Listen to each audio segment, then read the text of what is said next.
Good afternoon, everyone. I regret the delay for the start today. We had some scheduling conflicts, so as usual, I appreciate your flexibility and your patience. First, I want to extend our deepest sympathies and prayers to the families and friends of the 4 Marines who died in a helicopter crash in Southern California earlier this week.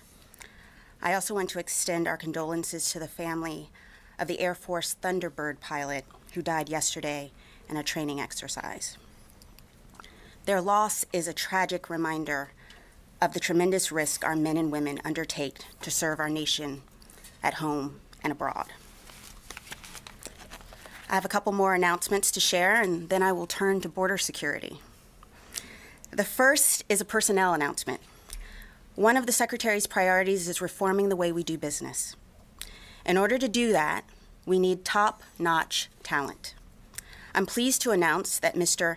Dana Deasy, who I already like, will serve as the Department of Defense Chief Information Officer. He is joining us from J.P. Morgan.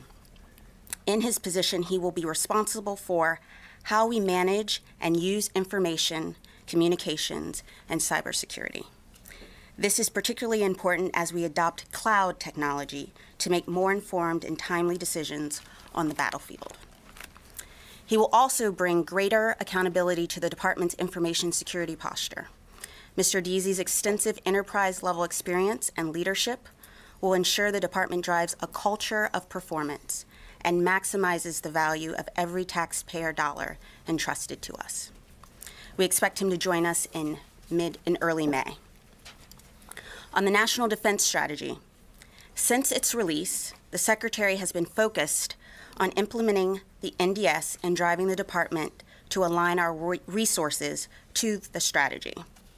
The NDS informs how the department will prioritize its funding through FY 2020. The Secretary is committed to ensuring the good stewardship of our resources, but we cannot do that alone. Industry plays a critical role ensuring the strength of our force and the health of the industrial base. This afternoon, the Secretary will meet with senior executives from a range of companies to discuss the NDS, exchange ideas, and promote the long-term viability and competitiveness of the nation's industrial base. This is a part of a series of conversations senior leaders will have with industry, academia, and local communities about the NDS and how the department is aligning our resources with our priorities. The NDS is our strategy, but to successfully implement it, we must adopt a competitive mindset. With this mindset, we can optimize our relationships with industry and cultivate a culture of performance. Switching gears, I know you have questions about border security. First and foremost, Secretary Mattis agrees with Secretary Nielsen that border security is national security. Secretary Mattis and Secretary Nielsen are working closely together to meet the President's goal to enhance border security. It's important to note that DoD already supports the DHS border security mission with significant efforts from Southcom, Northcom, PACOM, the National Guard, and the Army Corps of Engineers. For example, in fiscal year 2017, the U.S. Army Corps of Engineers received $341 million from Custom and Border Protection to repair, replace, and construct border fence, including 40 miles of fence in San Diego, El Centro, and El Paso sectors. Northcom and Joint Task Force North assisted in the seizure of 8 tons of marijuana, and Joint Interagency Task Force South assisted in preventing more than 280 tons of cocaine from illegally entering the United States. Additionally, the National Guard, in state status, provides counter-drug activities and executes training in the 4 southwest border states in support of U.S. Border Patrol deterrence operations. Our support to DHS also includes the use of DoD equipment and facilities, as well as training. As the White House announced yesterday, the President has called on us to expand our existing support to the DHS border security mission now. The President has authorized the National Guard, with the affected governor's approval, to enhance its support to CBP along the border. The National Guard's efforts will include aviation, engineering, surveillance, communications, vehicle maintenance, and logistical support. These National Guard members will act in support of Border Patrol agents who are performing law enforcement duties. We will focus on supporting CBP's priorities, which will determine the time frame and number of military personnel employed. Effective immediately, we are establishing a new Border Security Support Cell led by Ken Rapuano, Assistant Secretary for Defense for Homeland Defense and Global Security. This is a 24/7 cell comprised of several DoD representatives who will serve as the single conduit for information and coordination between DoD and DHS. This is not business as usual. The cell will last for the foreseeable future to ensure we surge our capacity to meet the President's enhanced border security goals. Between the existing border security support we provide to DHS and the expanded support I just outlined, DoD will continue to have an important role in securing our nation's border. We look forward to continuing our partnership with DHS to ensure the defense of our nation and the security of the American people. With that, I will take your questions. Bob. Dana, on that same topic, Secretary Nielsen said yesterday that one part of the plan was for the Defense Department to build a wall on Defense Department land along the border. Can you tell us what that is, where that is, and also can you shed more light on the number of National Guard troops, even a ballpark figure, are likely to be involved? We are looking at places where DoD owns land to see where we can fortify along the border where that makes sense. So there's at least one installation that we're looking at, but we will continue to look at other opportunities where we can fortify, whether it's in support of the Border Patrol. And then your second, Goldwater. Along the Goldwater reserve, that line for the live fire, yes, thanks. That is where we're sort of looking, because that is right on the border. It is right on the border? It is. Okay. And the second part about the number of National Guard members who are likely to be involved in this overall expanded operation? So that will all be determined by the requirements that are given to us, and that's why the cell is being stood up, so that we can quickly respond to that, and it will be determined by ultimately the requirements that are asked. Not even an estimate? So again, we're working. That's what the cell is about. We're going to coordinate. They will provide us with the requirements, and then from that we'll determine how many and what's the mission and how many we'll deploy. Jamie. You mentioned some broad categories where you'd be providing support, aviation and vehicle. Can you give us any specific examples of what, like for instance in the realm of aviation, what might these troops be doing that would support the Border Patrol specifically? Can you give us an example? Sure. I would tell you right now, as Secretary Nelson said yesterday in her statement, she's talking to the governors of those states. We'll get a much better sense of what we're going to be able to do based on that conversation, which we expect to be concluded very quickly, and we'll be able to move on it. But I don't have any specific details of what support we could provide beyond that, which Dana's already outlined, except to tell you that it will be guided by what the requirements are that are identified by the governors in consultation with DHS. And just one quick follow-up on the Barry Goldwater range. Isn't there already fencing around that? I mean, that's the bombing and range and training facility. Isn't it already fenced off along the border? There is already some fencing there, but it has been identified as a possibility to reinforce it. So that's what we're looking at. I also wanted to just say, in terms of where we're going, it's important that the cell will be the single point of information, and we will provide you details as we are meeting commitments to show what we're doing to just keep everyone abreast of how that activity is going. Just one little thing. So will you be suggesting activities to the governors, or will you be receiving their requests for what they think they need to fill in the gaps? Well, first, the Department of Homeland Security is coordinating with the governors. We will see requests that come from the Department of Homeland Security, and we are in support of that. So that's a single conduit in which we can support their efforts, and they will discuss with the governors how to move forward. General? David. Go ahead. Do you envision the troops that are involved in this being armed, or at least some of them, on some of these missions? And what kind of ROEs will they be under? And more broadly, will there be any sort of joint patrols with the Border Patrol, or will it be, strictly kind of back from the border operation? So those are exactly the questions that we're answering now. I don't have answers for you on any of those. Those are all good questions. We will answer each of those questions in great detail as we deploy. It'll be depending on the situation. It'll be dependent, possibly unique from state to state. I don't want to prejudge that.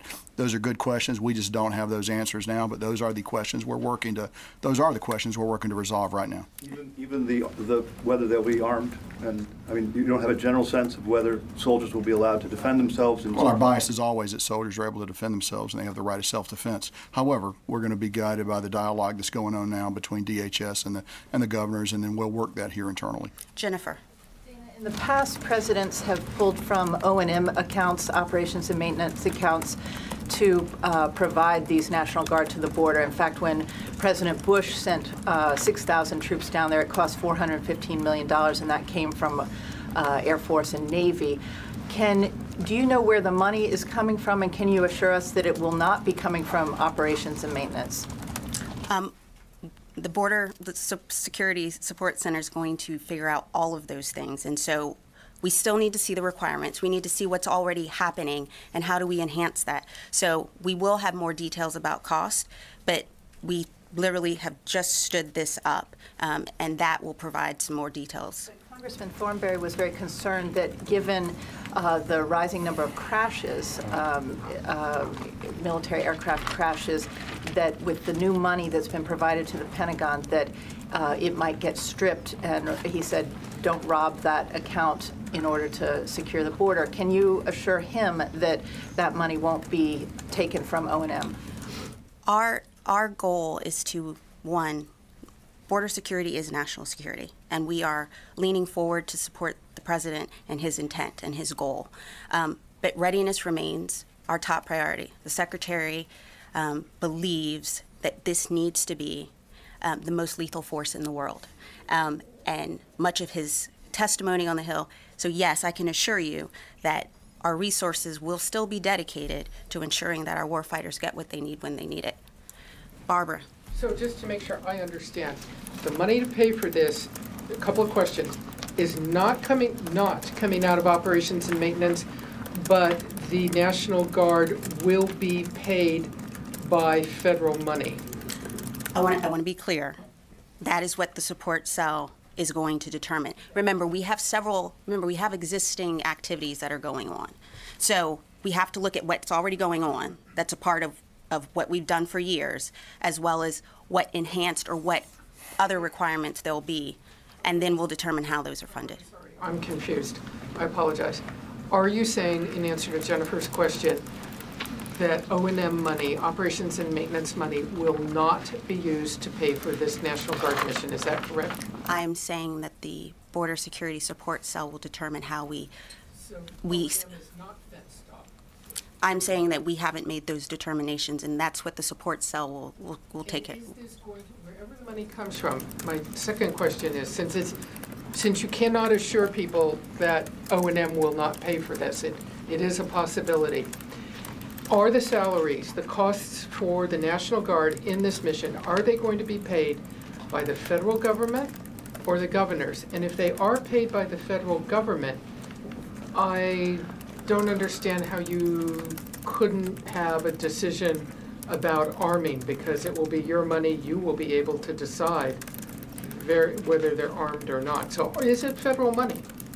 Number one, we're working with DHS. DHS is in the lead. DHS is working with the governors. So determining the authorities, we will have to work through the support cell. Second, there are existing activities that DoD is already doing. So we need to determine, are those activities enhanced? Are there new activities? We just don't have all of those answers, but I am happy to come back to you. We will report on this. This is going to be a 24/7 cell, and we'll provide those details when we have more of them. We're going to hope that the person who runs this cell can come down and talk to the news media on camera and explain it themselves, along with you, of course. We will definitely.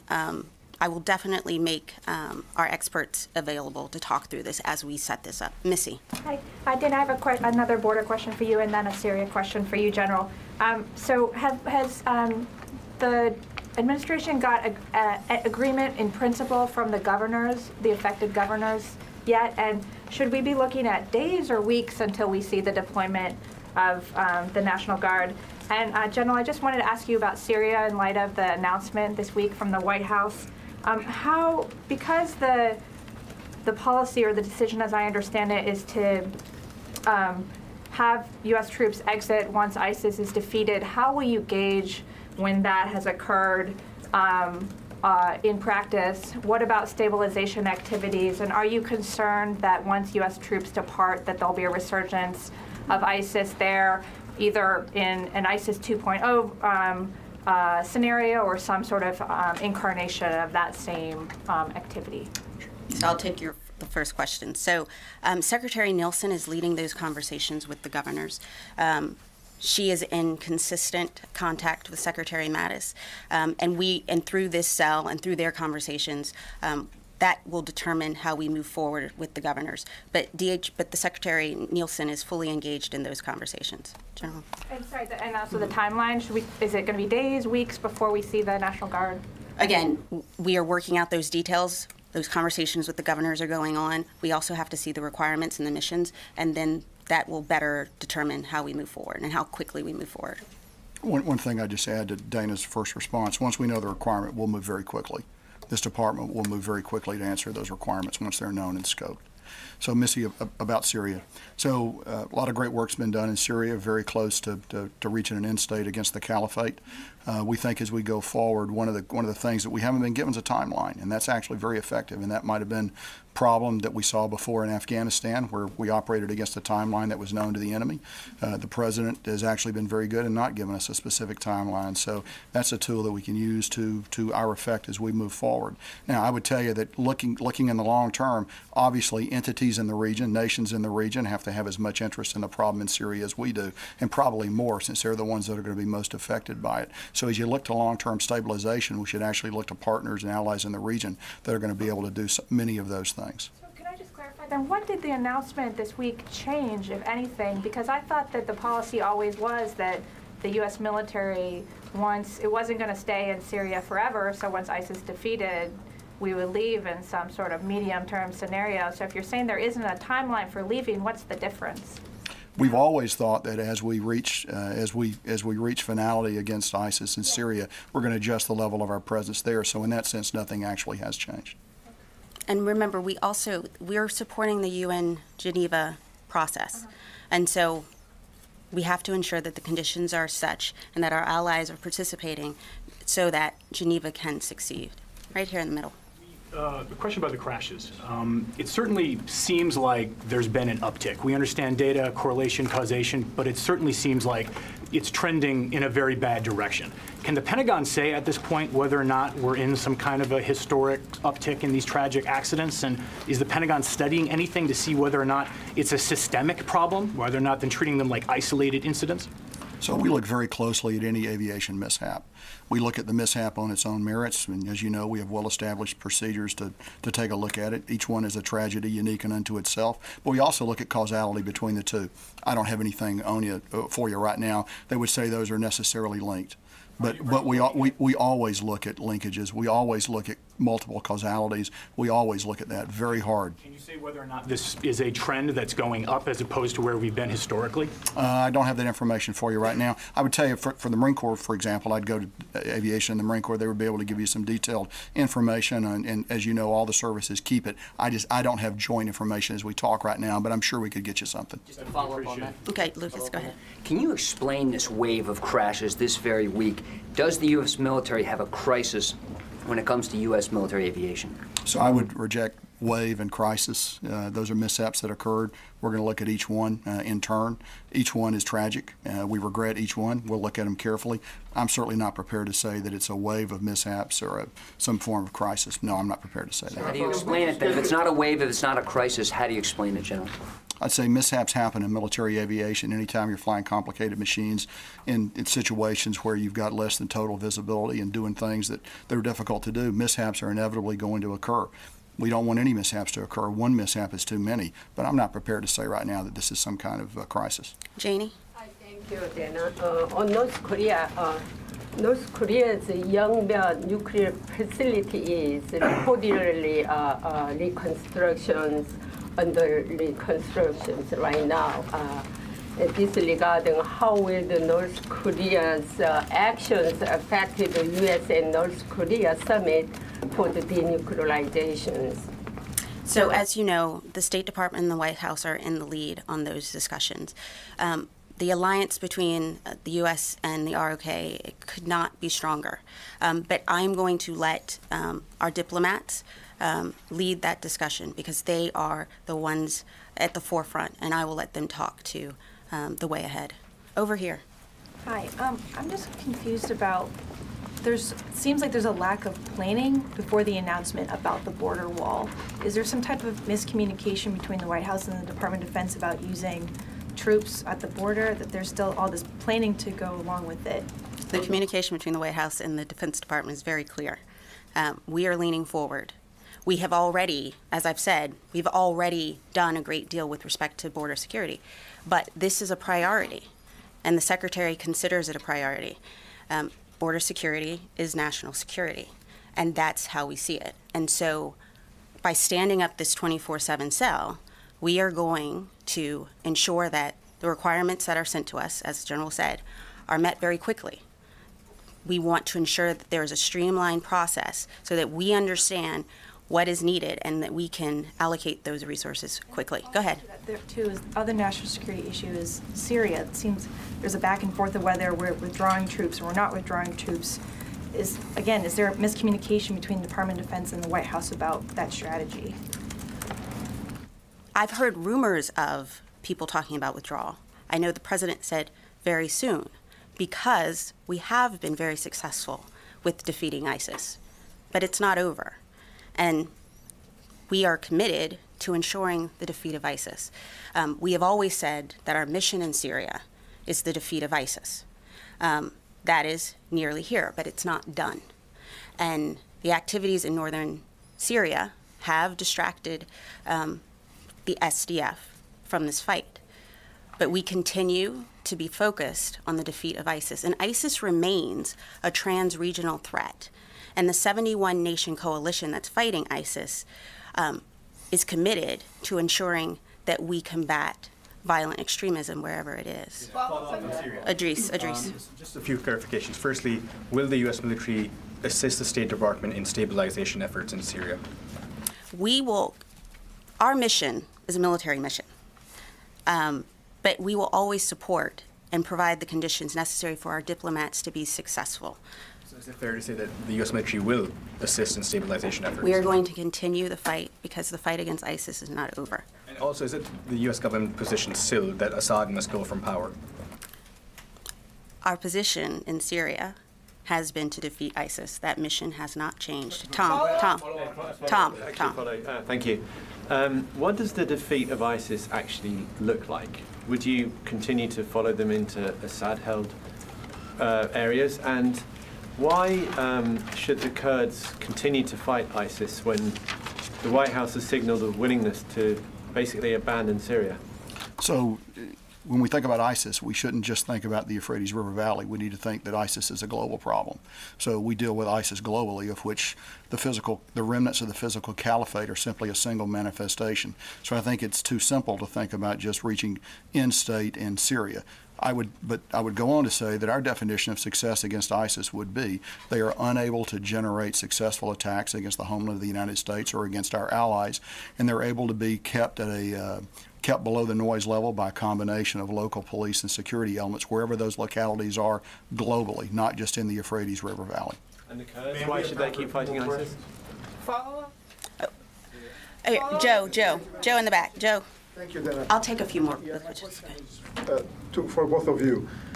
Back in the days back during the counterinsurgency in Iraq, we used to hear from this building the counterinsurgency doctrine was about clear, hold, and build.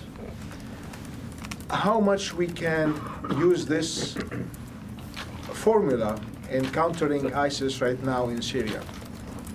I think our position would be, the ideal solution would be for local elements as well as allies and partners in the region to assume much of the hold and build responsibilities after the defeat of ISIS is enabled.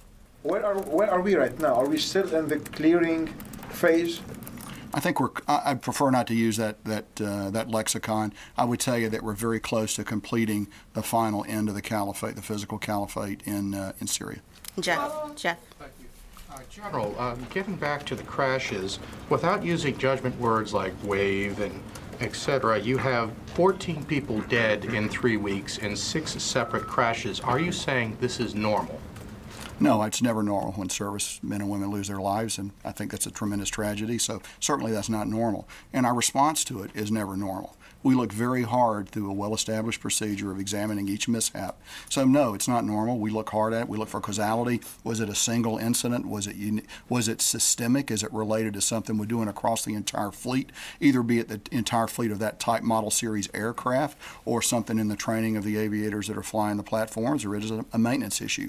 We work very hard to uncover all of those things, to look both individually at each accident, each mishap, as well as linkages between the two.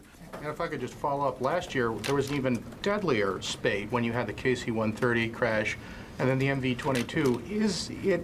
Is there some kind of underlying issue that is causing military aircraft to keep crashing?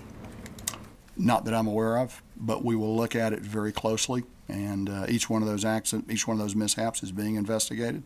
So no, I wouldn't say that. I think that anytime manned flight occurs, eventually there are going to be mishaps that are associated with it. Any loss is one too many, and I take that point, but I'm not prepared to say anything more on that. Christina. Thank you. A few questions. Is there a cost estimate on DoD support for DHS for border security yet?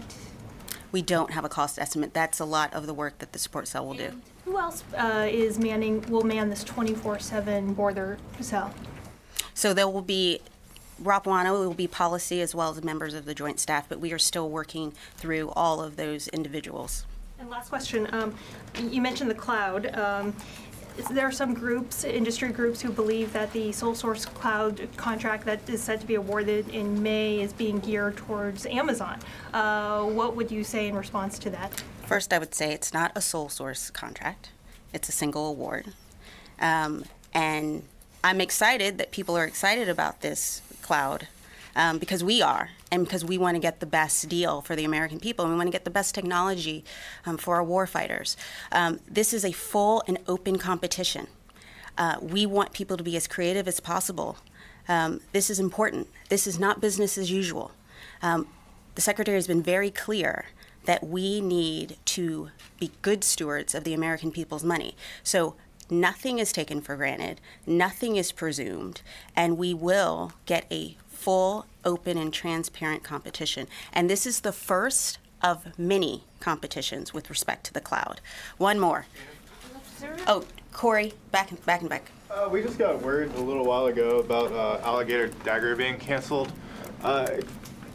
Did the Djiboutian government ask the U.S. to cancel that exercise, and what impact on readiness in that region and operations out of Djibouti, primarily in the Yemen and that kind of area, will that have? So we and the Djiboutians reached an agreement to cease flight operations. Separately, the commander decided to cancel the rest of the exercise. I don't know the details of that beyond those two facts, but it is not unusual, and I've actually been a MU commander in Djibouti and flown these airplanes there. You want to step back, take a look, and make sure, for reasons that have been amply brought out in the back and forth here, that you're not doing something wrong as your aircraft fly. So that's just a reasonable precaution by the commander on the ground to make sure that we're not doing something that we can fix. Tom, I'll take one more. Tom, go ahead. General, I want to be clear about the thing about the governors providing advice to you all. Is it possible that you could have 4 different, you said sometimes they may be armed, sometimes they may not be armed, depending on what the governor's request. Is that meaning a united policy for all 4 states, or could we see 4 different operations going on? Yeah, I wouldn't. If I inferred that the governors were gonna, you might see 4 different policies in 4 different states. I don't think so, but that's actually what we're scoping out right now. What I expect we'll have in the next very soon is the aggregated list of asks from the governors filtered through DHS. Then we'll examine and we'll look at what our posture is going to be as a result of that. Thank you for clarifying. Thank you all.